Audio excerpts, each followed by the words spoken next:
नाजरीन, जहाज़ी media talk show में आपका खैर मकदम है। आज हमारे साथ मौजूद हैं वरिष्ठ पत्रकार जनाब अनवार अहमद नूर साहब, सब एडिटर शांति मिशन। आइए हम उनसे कुछ नए ख़यालात जानने की कोशिश करते हैं।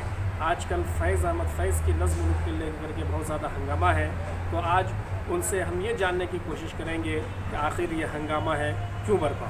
तो जनाब अनवार अहमद नूर साहब, सबसे पहले आपसे गुजारिश ये करेंगे कि फैज़ अहमद फैज़ की जो नज़्म है वो नज़्म हमारे नाजरीन को सुना दें, फिर उसके बाद इस पर चर्चा करेंगे।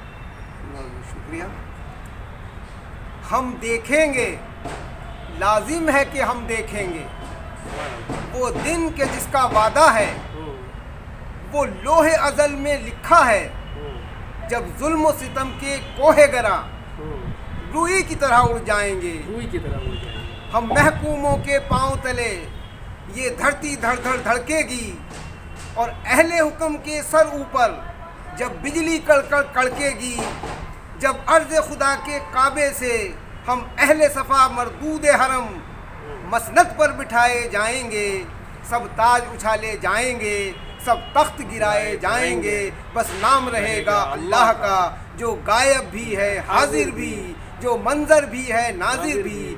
उठेगा अनहल का नारा, जो मैं भी हूँ तुम भी हो, और राज करेगी खल्क़ खुदा, जो मैं भी हूँ और तुम भी हो।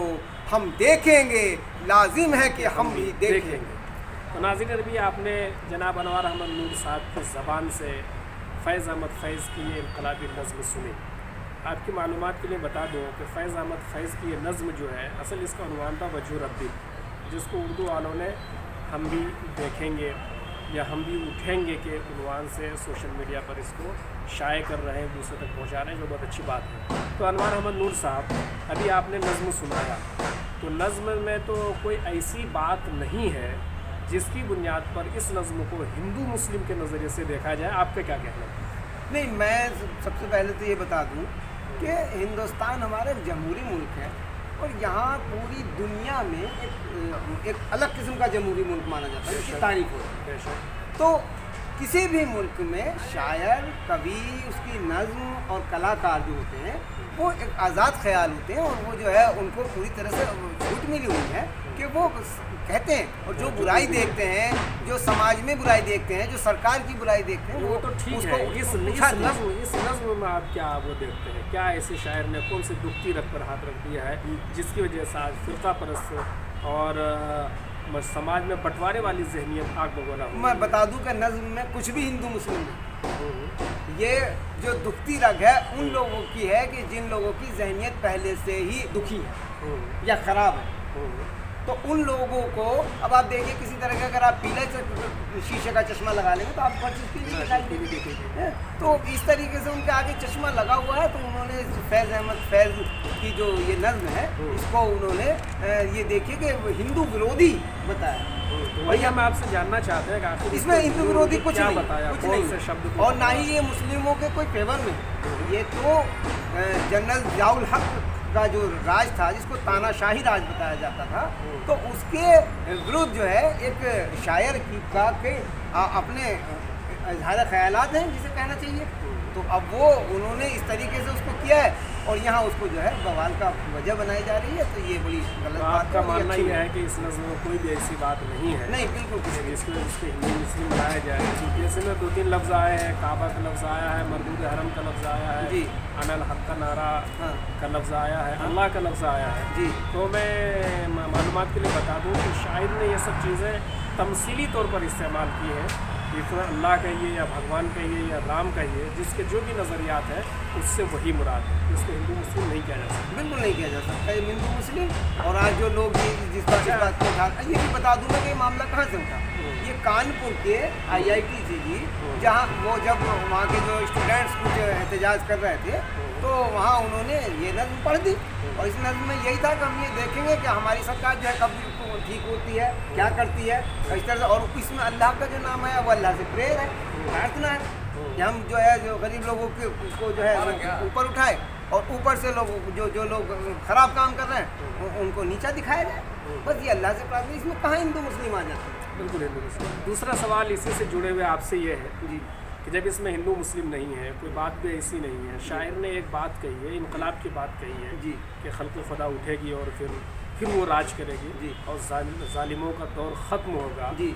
तो इसमें हमारी हुकूमत को डरने की क्या वजह है?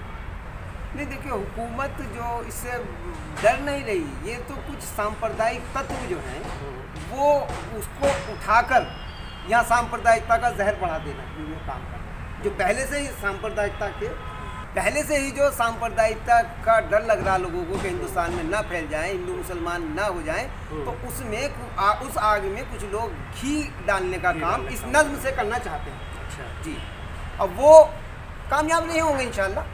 जैसे कि इसकी तारीख थोड़ी बहुत हमें मालूम है, बहुत ज़्यादा नहीं पढ़ा है इस मौजू पर जी कि जब फैज़ अहमद फैज़ ने ये नज़्म लिखी थी जी और अकेले एक शख्स बाज़ार में इस नज़्म को जब गुनगुनाया जी तो उसको आसपास सुनने वाले जितने लोग थे जी। वो सब जमा हो गए, फिर सब लोग गाने लगे। जी फिर जब वो सब लोग गाने लगे तो उनकी आवाज़ों को सुन कर और भी लोग जमा हो गए। जी तो कुछ ही लम्हों में लाखों का मजमुआ जमा हो गया, जिसकी वजह से हुकूमत पाकिस्तान हिल गई थी। जी तो क्या मौजूदा हुकूमत इस नज़्म के पसे मंज़र को देख करके यही तो नहीं सोच रही है कि कहीं ये नज़्म हमारी हुकूमत की ईंट न बजा दे? जाहिर बात है कि तानाशाही के खिलाफ नज़्म पाकिस्तान में लिखी गई थी, जुल्मों के खिलाफ एक जमहूरियत जगाने के लिए की गई थी।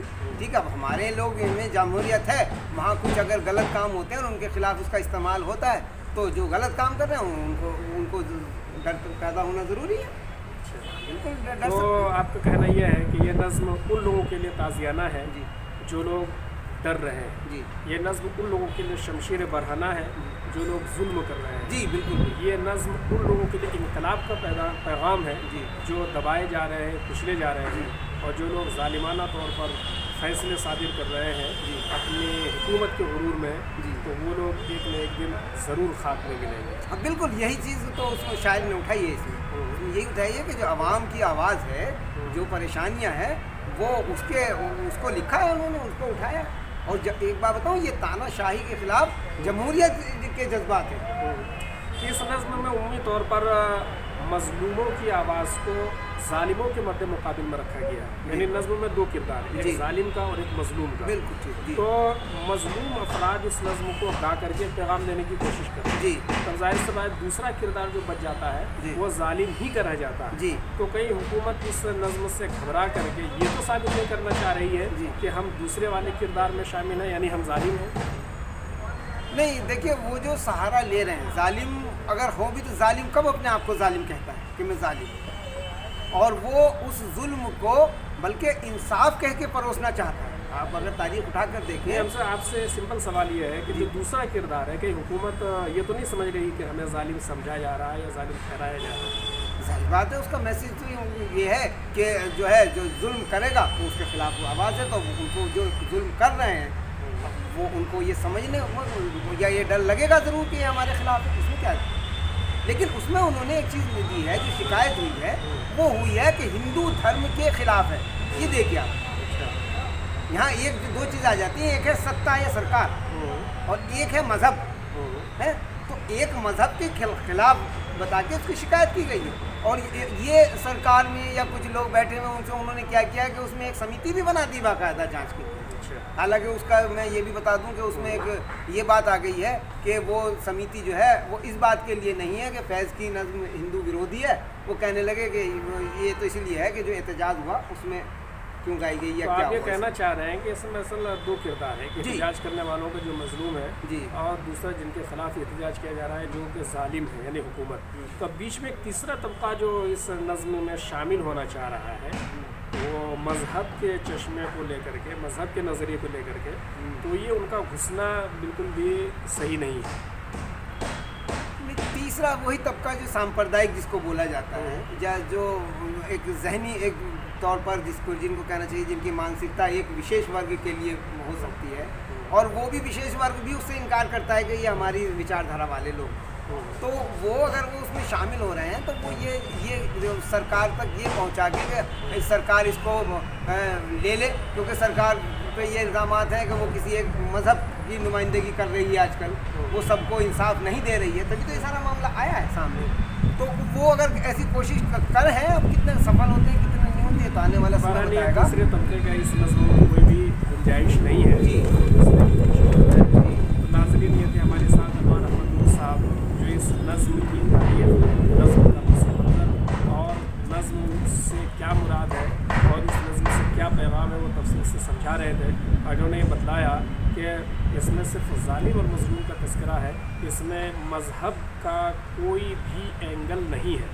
तो जो लोग इस नज़्म को मज़हब का रंग दे करके फ़िरका वाराना फसादात और माहौल पैदा करना चाहते हैं, इस नज़्म का उससे दूर दूर तक का ताल्लुक़ नहीं है। और जो लोग ऐसा कर रहे हैं वो इस नज़्म से नासमझी का हवाला दे रहे हैं, नासमझी का पता दे रहे हैं। इस एपिसोड में बस इतना ही। अगले एपिसोड में फिर किसी और नए नज़रिए के साथ आपके सामने रूबरू होंगे। तब तक के लिए वस्सलाम।